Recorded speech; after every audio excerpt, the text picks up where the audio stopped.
जय हिंद दोस्तों, जय सिंह क्लासेस में आप लोग का स्वागत है। रेलवे ग्रुप डी 2022 का अभी तक रिजल्ट जारी नहीं किया गया है और रेलवे ग्रुप डी का आंसर की आए हुए लगभग 60 दिन से ज़्यादा का समय होने को आए हैं, लेकिन अभी तक ना ही कोई ऑफिशियल लेटर जारी किया गया है और ना ही अभी तक कोई रिजल्ट का डेट फिक्स किया गया है। अब ऐसी खबरें निकल के आ रही है कि रेलवे ग्रुप डी का जो रिजल्ट है एनटीपीसी के सभी लेवल का रिजल्ट कराने के बाद, यानी सभी लेवल क्लियर करने के बाद, फाइनल ज्वाइनिंग देने के बाद ही ग्रुप डी का रिजल्ट जारी किया जाएगा। इसके कुछ कारण सामने आए हैं जो सोशल मीडिया पे सर्कुलेट किए जा रहे हैं। ये जो भी कारण बताया गया है ये हमारे द्वारा क्रिएट नहीं किया गया है, ये में भी आपको कारण का लिस्ट है जो सोशल मीडिया पे, टेलीग्राम पे या व्हाट्सएप पे मिला होगा। तो बात करने वाले हैं कि रिजल्ट नहीं आने के क्या क्या कारण बताए गए हैं। क्या जब रिजल्ट देर से आएगा तो जितने भी कैंडिडेट फिजिकल की तैयारी कर रहे हैं वो क्या तैयारी अपना छोड़ दें, इस पे भी हम लोग बात करेंगे। तो पूरे वीडियो को आपको ध्यान से देखना है। यदि आप लोग चैनल पर पहली बार आए हैं या अभी तक भी सब्सक्राइब नहीं किए हैं तो कर लीजिए, ताकि जो भी रेलवे के आगे के अपडेट हो उसकी सही और सटीक जानकारी आपको मिलती रहे। तो चलिए शुरू करते हैं। आप लोग देख सकते हैं ये कुछ कारण बताए गए हैं कि जो आपका ग्रुप डी का रिजल्ट क्यों नहीं आ रहा है। आप लोग पढ़ सकते हैं जिसमें ये आपको बताया जा रहा है कि जो भी आपका ग्रुप डी का रिजल्ट नहीं आने के कुछ मुख्य कारण ये हो सकते हैं। ये मैं आपको बताना चाहता हूँ, यानी ये मैं नहीं बता रहा हूँ, ये जो भी ये लिख रहे हैं ये बता रहे हैं।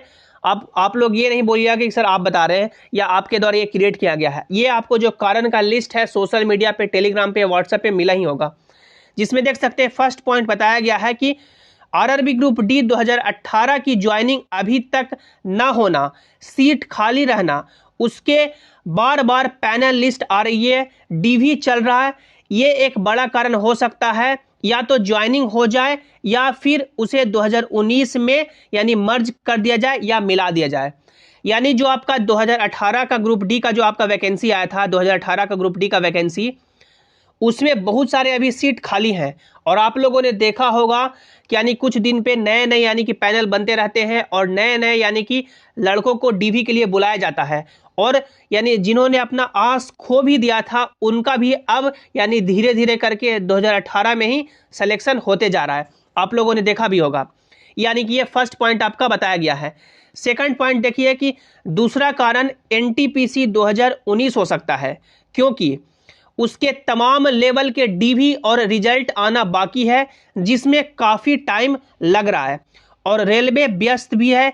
एक प्रोसेस खत्म होने के बाद दूसरी प्रोसेस चालू करे, क्योंकि रिजल्ट तो लगभग तैयार है। यानी सेकंड कारण में बताया गया है कि एनटीपीसी का जो आपका जैसे कि लेवल 6 तो लगभग यानी कि फाइनल कंप्लीट ही हो गया है, लेकिन उसमें भी यानी कि अब कट ऑफ कम करके यानी फिर से पैनल बनाए जा रहे हैं और नए लड़कों को यानी फिर से बुलाया जा रहा है। एनटीपीसी लेवल 5 का ऑलमोस्ट यानी सभी जोन का रिजल्ट आ गया है, लेकिन लेवल आपका बच रहा है 3 बच रहा है, लेवल 2 बच रहा है।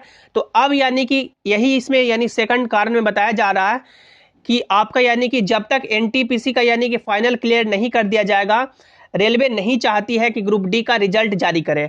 और आप लोगों ने ये एक ट्वीट भी देखा होगा जो आपका रेलवे के ऑफिशियल वेबसाइट से भी आया था कि लेवल 2 और लेवल आपका 3 का इसलिए रिजल्ट नहीं जारी किया जा रहा है क्योंकि लेवल 5 का रिजल्ट जारी नहीं किया गया है। और रेलवे यही चाहती है कि अलग अलग लेवल का रिजल्ट दिया जाए ताकि ज़्यादा से ज़्यादा बच्चों को यानी मौका मिल सके। जैसे जिनका लेवल 6 में रिजल्ट था उनका लेवल 5 में भी था या लेवल 2 में भी था। अब देखिए लेवल 6 कंप्लीट हो गया तो सभी यही चाहेंगे कि ज़्यादा सैलरी में हम लोग जाएं, तो लेवल 6 में ये लोग ज्वाइन कर लिए। तो अब लेवल 5 यानी कि और लेवल 2 में तो ये लोग 6 वाले नहीं जाएंगे। इसी तरह से लेवल 5 में जिनका रिजल्ट है लेवल 5 यदि क्लियर करवा दिया जाता है तो ये लेवल 2 में नहीं जाएंगे। इसलिए ज़्यादा से ज़्यादा बच्चों को मौका मिले और रेलवे भी यही चाहती है। ये आपका सेकंड पॉइंट में बताया गया है। थर्ड पॉइंट देखिए, एक कारण ये भी हो सकता है कि पीईटी यानी कि फिजिकल एफिशिएंसी टेस्ट कराने का विचार जनवरी में हो ही ना। ऑफिशियल नोटिस आ चुका है, इसका चांस कम है। यानी कि इसमें कहा जा रहा है कि रेलवे ये चाहती ही नहीं है कि आपका जो फिजिकल एफिशिएंसी टेस्ट है जनवरी में हो। यानी जो भी लेटर वायरल किए गए हैं, यानी 2-3 लेटर वायरल किए गए थे कि आपका फिजिकल जनवरी में होगा, डीवी और मेडिकल फरवरी में होगा, और आपका ज्वाइनिंग है जो मार्च या अप्रैल तक दे दिया जाएगा। रेलवे ये विचार में हो ही ना, ये 3rd पॉइंट में कहा गया है। लेकिन जो रेलवे यानी कि 2 ऑफिशियल लेटर जारी किया था, यानी वो लेटर ऑफिशियल था जिसमें उन्होंने साफ बोला था कि आपका फिजिकल जनवरी में होगा, डीवी और मेडिकल फरवरी में होगा, और मार्च और अप्रैल तक ज्वाइनिंग दी जाएगी। लेकिन ये 3rd पॉइंट में बताया गया है कि ऐसा कुछ हो ही ना। तो ये यानी पॉइंट ऐसा कुछ लग रहा है कि इसमें कुछ दम नहीं है, ये पॉइंट गलत हो सकता है। 4th पॉइंट देखिए, अभ्यर्थियों की मांग ये भी थी कि एनटीपीसी 2019 की सभी लेवल की ज्वाइनिंग पहले करवा दी जाए ताकि ग्रुप डी में कमजोर अभ्यर्थियों को सीट मिल सके। इस यानी कि रेलवे इसी पर यानी अमल कर रही हो, और कैंडिडेट ये भी चाहते थे, आप लोग भी यही चाहते थे कि पहले एनटीपीसी का ज्वाइनिंग हो जाए ताकि जिनका एनटीपीसी में क्लियर है वो एनटीपीसी में जा सके, और ग्रुप डी का सीट यानी जो कैंडिडेट यानी एलिजिबल हैं, जो योग्य कैंडिडेट हैं, उनको मौका मिल सके। आप लोग भी यही चाहते थे, तो मे भी रेलवे इसी पे अमल कर रही हो, ये आपका 4th पॉइंट में बताया गया है।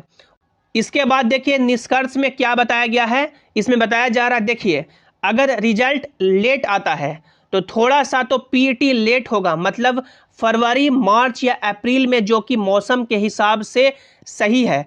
दूसरा, एनटीपीसी 2019 की पोस्ट अलॉट हो चुकी होगी, वो पीईटी में नहीं दौड़ेंगे। बाकी आप लोग देखिए, ये मेरे सुझाव हैं, बाकी कट ऑफ वगैरह हम बता ही चुके हैं, पीईटी की तैयारी करते रहिए। यानी निष्कर्ष में ये बताया गया है कि यदि आपका रिजल्ट लेट आता है तो आपका फिजिकल यानी जो आपका करवाया जाएगा वो आपका मार्च या अप्रैल तक पहुंचेगा, जो आपका गर्मी का समय यानी कि लगभग मान सकते हैं कि मानसून का समय होता है, तो आपके लिए वो बेटर हो सकता है। ये इस यानी निष्कर्ष में बताया गया है। और इसमें यह भी बताया गया है कि तब तक एनटीपीसी के यानी जितने भी पोस्ट हैं उसमें ज्वाइनिंग हो चुकी होगी, तो जितने भी लगभग यानी 35,000 सीट है उसमें यानी कि जितने भी कैंडिडेट यानी कि पास हैं वो तो यानी नहीं दौड़ेंगे। अब देखिए जैसे 35,000 इसमें सीट है, तो लेकिन कैंडिडेट इसमें जो यानी लगभग 1 लाख यानी कि ऐसे कैंडिडेट हैं जो इस रेस में यानी कि अपने मेरिट के लिए यानी लगभग फाइट कर रहे हैं। 35,000 सीट है, लेकिन टोटल कैंडिडेट जो इसमें यानी कि जो आपका CVT 2 पास किए हैं और टाइपिंग पास किए हैं, लगभग उनकी संख्या लगभग 1 लाख के आसपास है। अब इस 1 लाख में आप लोग ये भी कम से कम मान के भी चलेंगे तो लगभग 80,000 ऐसे बच्चे हैं जो ग्रुप डी में भी पास करेंगे, ये आप लोग मानते हैं। तो अब ये 80,000 बच्चे हैं, यदि अभी रेलवे ग्रुप डी का रिजल्ट आ जाता है तो ये 80,000 बच्चे हैं जो पास होंगे और फिजिकल में दौड़ेंगे, अब फिजिकल भी पास करेंगे। अब ये 80,000 बच्चा ग्रुप डी के लिए भी फाइट करेगा और इधर एनटीपीसी के लिए भी फाइट करेगा। तो रेलवे में भी यही चाह रही होगी कि पहले एनटीपीसी इधर क्लियर करवा दे ताकि इसमें से ज़्यादा बच्चे हैं जो एनटीपीसी में घुस जाएं और ग्रुप डी में जो कैंडिडेट हैं, योग्य कैंडिडेट हैं, उनको मौका मिल सके।